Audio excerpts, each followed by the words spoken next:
of the Tao, but through our human experience. And it might look imperfect, but we realize later that it actually is occurring in the way that it needs to.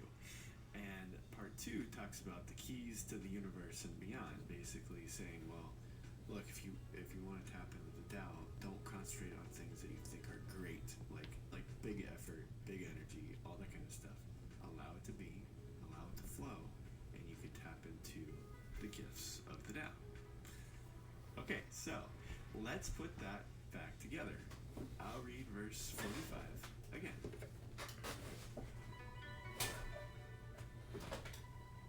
Extreme perfection seems imperfect. Its function is not exhausted. Extreme fullness appears empty. Its function is not exercised. Extreme straightness appears crooked. Great skill, clumsy. Great eloquence, stammering. Motion conquers cold. Quietude conquers heat. Not greatness, but purity and clearness are the world's standard. Let's take a look at some of the things that this verse made me think about today when considering letting it flow. There are 2 things. The first one is that the Tao provides, and the second one is letting it flow.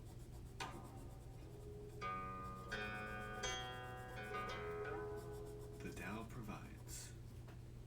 Growing up in rural southwestern Pennsylvania, I was in the woods often. I haven't been there in years, but I remember many things about it. I remember the broad green leaves that turned the air cooler and made a slightly different color of shade. I remember the soil and how it smelled so earthy. Sometimes it was black, sometimes it was clay, sometimes it was rocky. But it always had this nice, full smell to it. There were hills and ravines everywhere, and it was impossible to find a flat place that went on for any amount of time.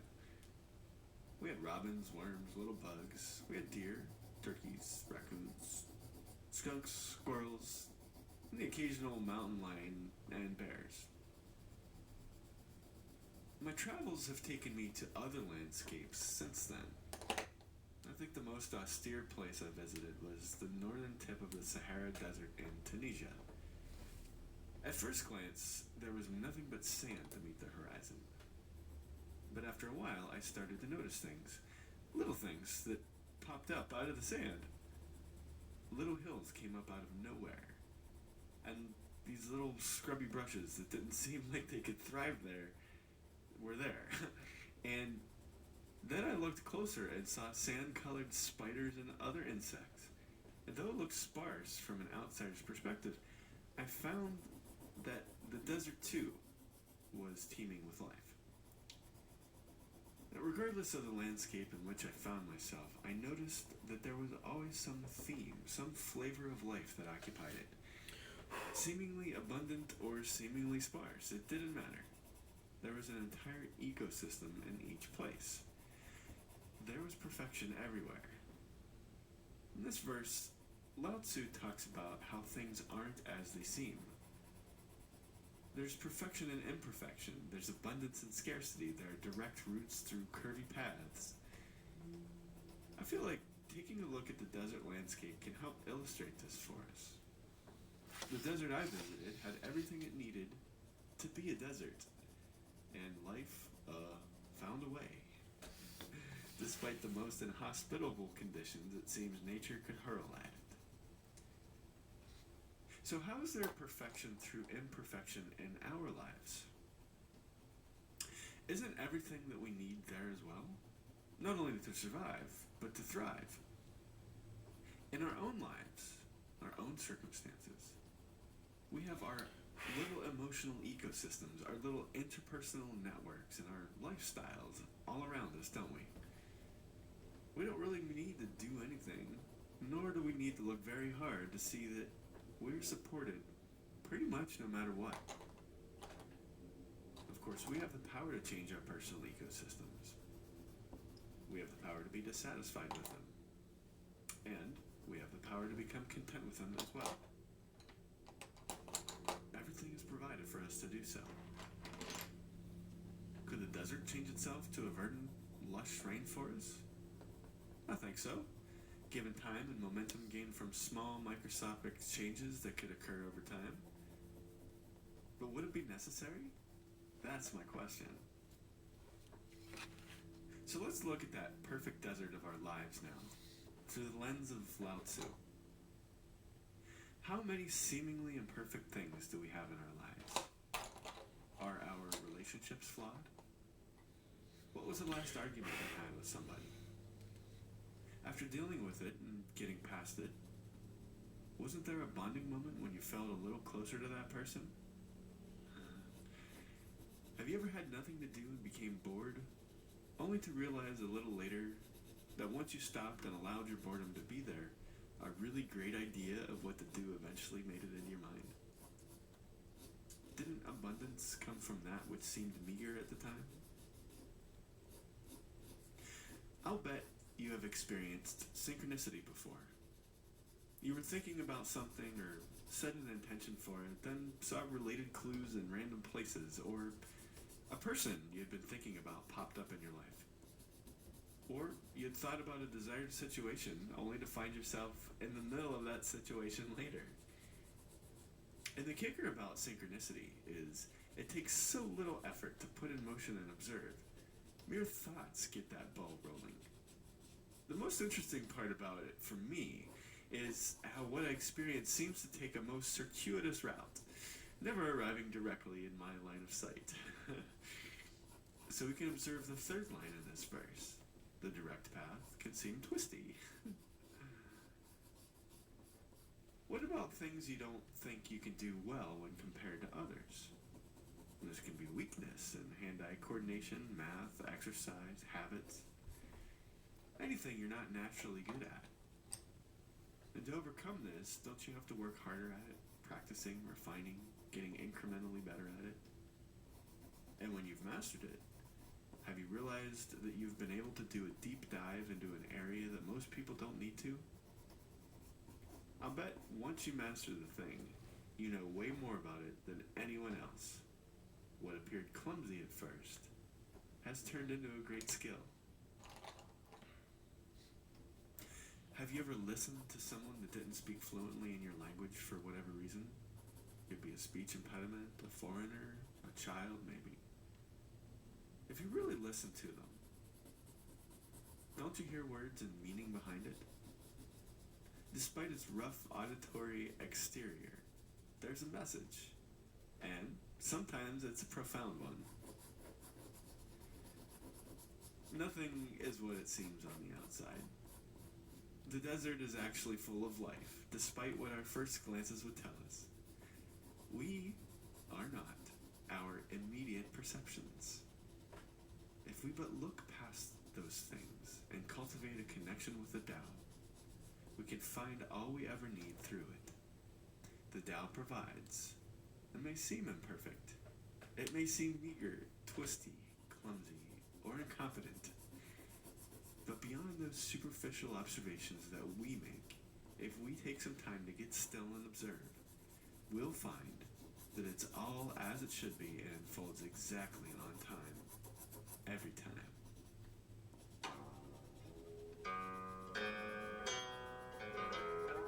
Letting it flow.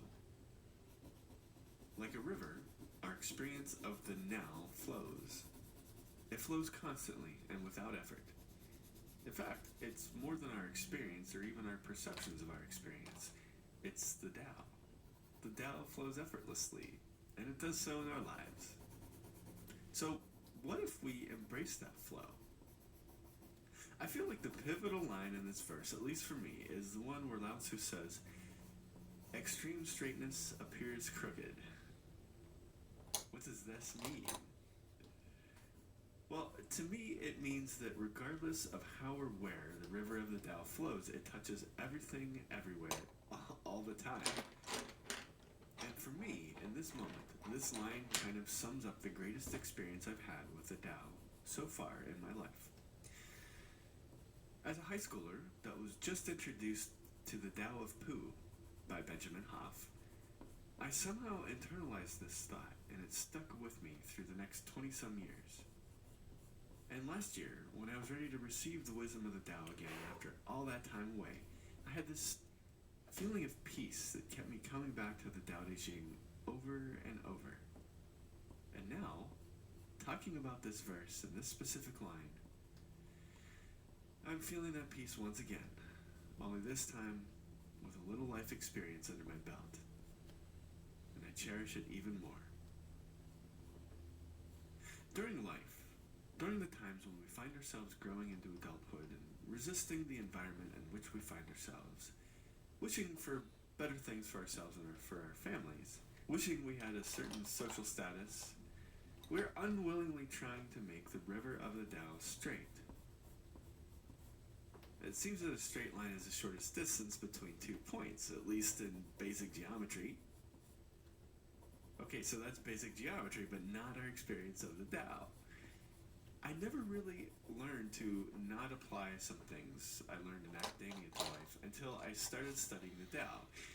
I mean, I still knew that life could follow a circuitous route, but somehow I wasn't okay with it. I was under the impression that life was something that I made, that I was responsible for crafting. And while my thoughts along these lines are now similar, the method with which I employ them is quite different. Before, I thought that I had to be the progenitor of everything I wanted in my life, that I had to be self-made, that I had to make things happen, that I had to protect my significant other, that I had to be who I wanted to be, and that I needed to carve out my place in the universe and say, look, here I am. and then, after 20 years of doing this, I discovered the notion that perhaps, just maybe, this wasn't true. It came as an inkling first, like an unwanted thought leaked into my brain somehow that I didn't get to choose any of it. And that was unpleasant for me, you know? Like, I thought that maybe I'd been wrong about that idea. I fought it. I did. For what seemed like a long time, I fought this idea, and after being bruised, bloodied, and beaten by life on my terms, I, in a moment of seeming weakness, said, I give up. And that moment is when everything changed. In that moment, I realized that I had been in the Tao's river, paddling upstream. The fact was that no one cared if I paddled upstream. The Tao certainly didn't. It was doing its thing, flowing effortlessly in the other direction. When I gave up, I stopped paddling. I put the oar in the boat, and slowly, by letting the Tao enter my life, I started flowing in the river's direction. Now, in that aftermath, I felt how tired my arms had become, and I realized how tense everything was from trying to keep everything in line and in order. My muscles hurt for a while. Then, there were times where I thought that I wasn't in enough control, so I would pick up the oar and try to paddle upstream again. But eventually the boat straightened out, and I began to learn how to steer my life's boat in the direction of the Tao. I was afraid of hitting rocks, waterfalls, rapids, whatever, which is why I tried to control things again. I was afraid of losing money, of not getting the right opportunities, of never finding the relationships I wanted. And instead of trusting the Tao to carry me ever forward, always in motion, I would stop and try to control those outcomes. And the result? I would get tired much faster after each try and end up giving again, only to find that things were okay. The Tao flows. Our lives flow. I recall times when things didn't go right, but upon further inspection, realized that things didn't go right because I was the one who was judging what was to go right or wrong. Looking back on my life, there has never been a time when I haven't been okay. There were plenty of times when I thought things weren't okay. Now, looking back is easy when I'm willing. Looking back means doing a little contemplation, a little journaling, a little reflecting.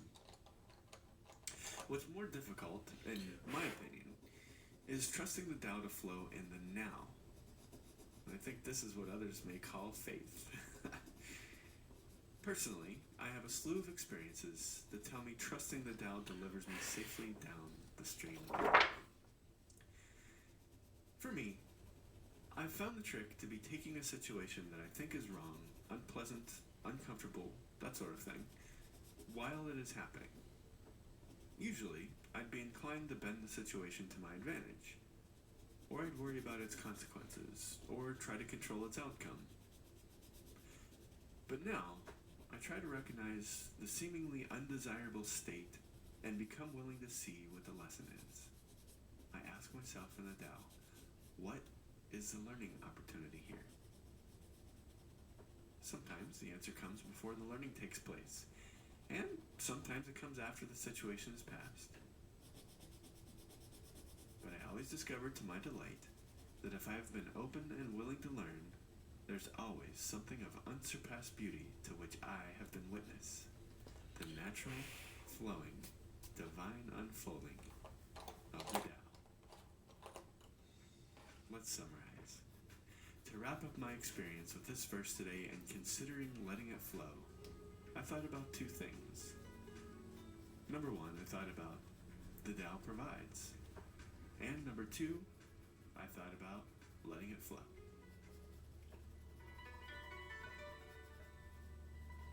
For the final piece of this episode, let's consider how we can apply the principle of letting it flow in this verse today. So, just how can one, quote, go with the flow with everything in life? Isn't this a practice for the super enlightened, the unbothered, the imperturbable?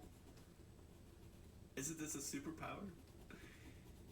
Well, yes, but actually no. It's a superpower for sure, but one that is available to everyone with a little practice, in my opinion. In my experience, I have found that the following 6 steps help me allow the Tao to flow in my life. First, I become aware of the times when it seems that I'm struggling with a person, place, or situation. Second, I become aware of my inner resistance to it. Third, I dissolve my resistance.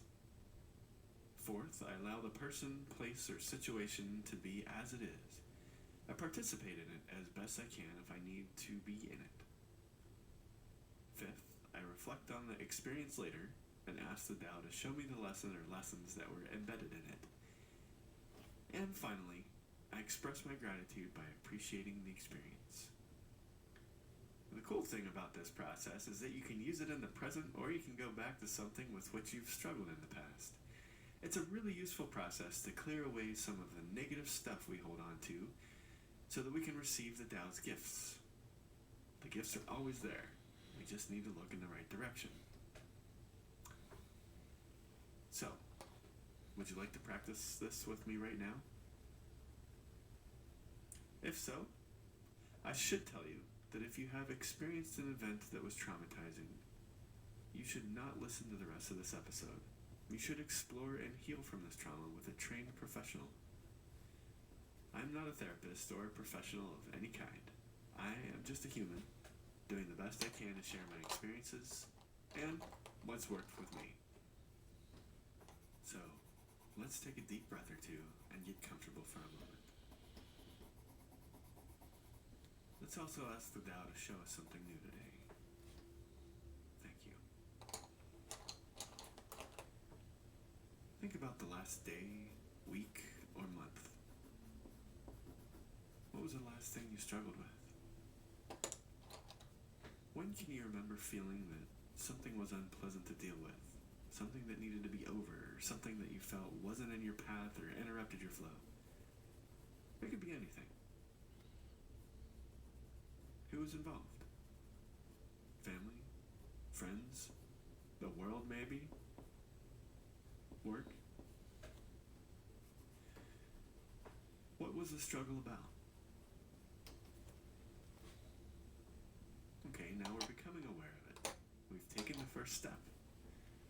Let's examine our inner feeling of resistance to it now. Was there a part of us that felt we didn't deserve to be subjected to this struggle? Was there a part of us that couldn't wait to get past it? Did it feel like you were stuck? It was typically how inner resistance feels. Now, let's dissolve this resistance by asking ourselves a few questions. I should mention that these next 5 questions are part of something called the Sedona method. Okay, first question. Could I allow this feeling of resistance to be here? Would I be willing to welcome this feeling of resistance? Would I be willing to let go of this feeling of resistance? If the answer is no, ask yourself, would I rather have this feeling of resistance, or would I rather be free? And last question, when would I be willing to let go? Gently ask yourself these questions until you feel your resistance to that situation dropping away. It's okay if you still have feelings of hurt and anger. The only thing we're doing is dissolving our resistance to it. Okay, now, let's remember the situation again, only this time absent resistance to it. And ask yourself, can I allow the situation to be what it was or is? Did this struggle need my permission to occur? Or was it there of its own accord? At this point, it's important to realize that you were merely there for it. It's okay for you to have felt powerless over the struggle. With your resistance gone, try your best to remember to allow the struggle to have occurred. Next, let's pause and consider the struggle objectively. Were there any lessons that you learned from it? Were there unexpected gems of experience that only you could perceive? Was there anything good that came out of it? This could be later or at the time the struggle occurred. Yeah. We're seeing that no matter what it was, there's always a mixed bag of seemingly positive and negative in any situations. Now let's take another deep breath and let's feel our appreciation for what we learned.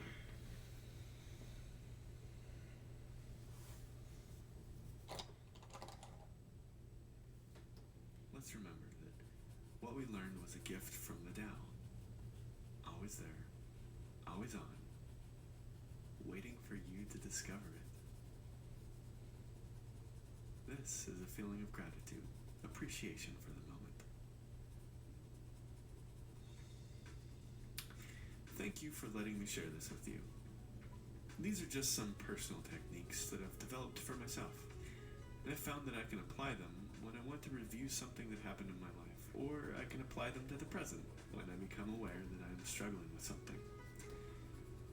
I've found that in either case, when I can drop my resistance and allow the struggle to be, there are always things to learn.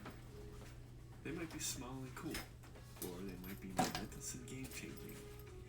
I might even be able to pass on to others what I've learned, and help them on their journeys as they practice letting it flow. As always, I wish you love, compassion, and humility.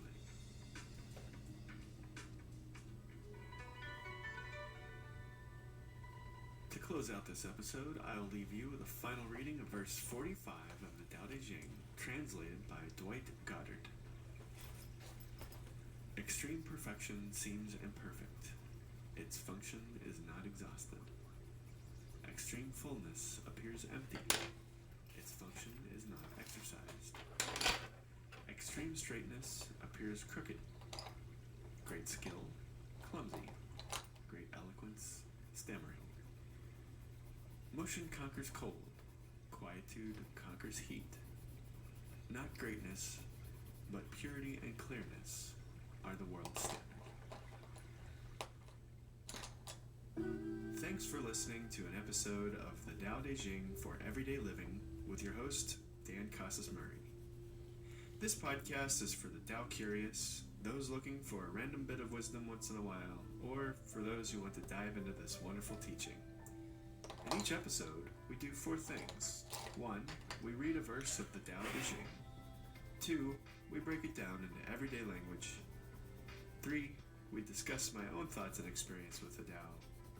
And 4, we look at a couple of the many ways you can put the Tao into practice for yourself. That's pretty much how I've been practicing the Tao every day. By listening to Lao Tzu, reflecting on his words of wisdom, listening to other comments, and trying to practice them in everyday life. I'm pretty sure that as I learn about and experience more of the Tao, all my thoughts and lessons will change. I wish the same for you as you grow along your journey. If you found something meaningful in this podcast and would like to discuss it with others, I'd like to encourage you to subscribe to the subreddit Taoism. That's reddit.com/r/Taoism. Also, I'd invite you to share this podcast with friends if you think it would benefit them. As always, I wish you love, compassion, and peace. Thanks for listening.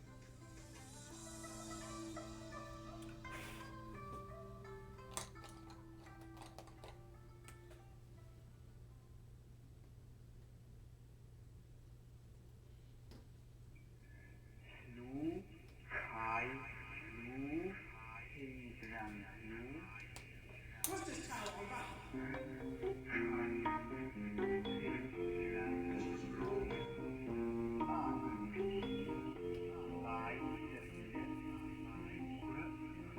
What's this Tao about?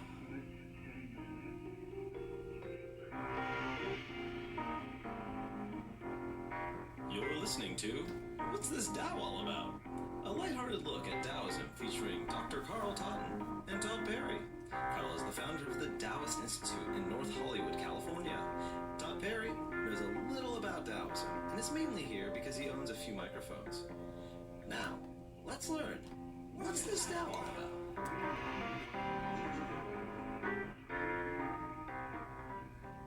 Hello everybody and welcome back to What's This Tao About? My name is Todd Andrew Perry and I am here in my studio in Long Beach, California, social distancing from my good friend Dr. Carl Totten in North Hollywood. Yes, I am Carl Allen Totten at the Taoist Institute in North Hollywood. Happy to be here. Well, once again we are social distancing because in America we are a bunch of children in this country who can't get their act together, and the COVID is now worse than ever. Something I didn't think I'd be able to say at this point back in, when everything started happening in March or whatever. But here we are, and the weird thing is somebody 10 years in the future right now is listening back to this show going, oh yeah, I remember when that happened. And we were allowed to reopen about 2 weeks ago. 2 weeks ago, this Sunday, we were scheduled to reopen, my Tai Chi class and so on Sunday. And then the big surge happened and they shut us back down. So we've been closed since March. Oh, jeez. Just fortunately, we have Zoom classes, so the classes have continued. I have a gigantic Vimeo video library that people can subscribe to. I have... that's at TaoistInstitute.com. That's right. That's right. Yes. And I have a store at that website where I sell DVDs where people can learn things like Tai Chi and Qigong by purchasing a DVD. Well, that's cool. I mean, there's probably people who are stuck in the house right now that are like, what can I do with my time? Exactly. I've been fortunate. I've tried to basically say, okay, if I'm going to be in the house all the time, hopefully I can come out of this having done something. So I've been trying to read a lot, and that's been my thing to make all this feel worthwhile. That and spending time with my child. That's always valuable. But so we are back, and so happy to be able to be spending time with you, the listening audience. You guys are the best, by the way, when it comes to, we've been doing, we ask people for donations on the show to, keep things going and pay the bills a bit. And you guys have been more than generous, especially during lockdown. So we thank you very much. And anybody out there that wants to get an episode that we never released called Finding Talents in chapters 42 and 53, as well as 3 guided meditations by Dr. Totten, which are fantastic. They teach you how to get to the sacred space of the heart. You can get those on our website, what'sthisTao.com, and hit the donation button right there, and I'll usually send them out within about 6 hours. People get them. And yeah, people have been wonderfully generous, so everybody out there, thank you so much that has contributed. And those of you who haven't, don't feel shamed. This is a free service we're doing for everybody. Dr. Totten always says, this is a public service we do. That's right. And those guided meditations, by the way, that are on the website that people can donate and receive, each one is about half an hour or longer, and they're very powerful. Yes. They are progressive relaxation of the body, guided visualization for the mind, and then finally a guided tour right into the sacred space of the heart, where one can actually become really in touch with the great Tao and really move into an altered state in almost a different dimensional space. It's really powerful. So that, I think, has helped a lot of people during all that's going on in the world today. So, our first topic today is something that comes pretty much from my own heart. I was getting ready to work the other morning, and I've worked from home for years, but I was getting ready to work, and I was sitting in front of the computer, and it was 9 in the morning, and I was like, and I think that's a feeling a lot of people get every morning these days, given the COVID going on. If you live in America, there's a whole bunch of civil unrest going on, where there's protests for social justice, which is obviously a good thing, but at the same time, there's violence happening, and there's police shooting the rubber bullets at people and tear gas, and all that's very kind of distressing, and it's just kind of infiltrates everything, and it sets this mood. And then on top of that, you have the COVID, and then on top of that, you have an election going on, which makes everybody wacky, which makes it basically like impossible. Makes it impossible to log into Facebook and see people screaming at each other about everything. So I don't know. I was at a car wash last week, and some woman, drove in, and I guess she didn't want to wear a mask. And geez. so she started screaming at the top of her lungs at everybody about, this imposition of her having to wear a mask in the car wash. I mean, for like a minute, she just sat there in her car, screaming at the top of her voice, hurling insults and obscenities. It was. It definitely took some practice to remain calm and centered. Oh yeah. I imagine because as a kung fu master, you have the ability to put that situation at rest in a moment. Yeah. Well, I was trying to put my mind at rest because this woman just completely lost it. I think the interesting thing is, everything has its pluses and minuses. And American people, I think one of the greatest things about the kind of national character of Americans, and I think people who live in other countries will attest to this, is that we're individualists. We're kind of rugged individualists all in our own way. And I think that has led to many great things. Like, you don't get SpaceX and Elon Musk without a culture that pushes for that, right? Mm-hmm. But at the same way, there's a negative aspect to that, and you have, like in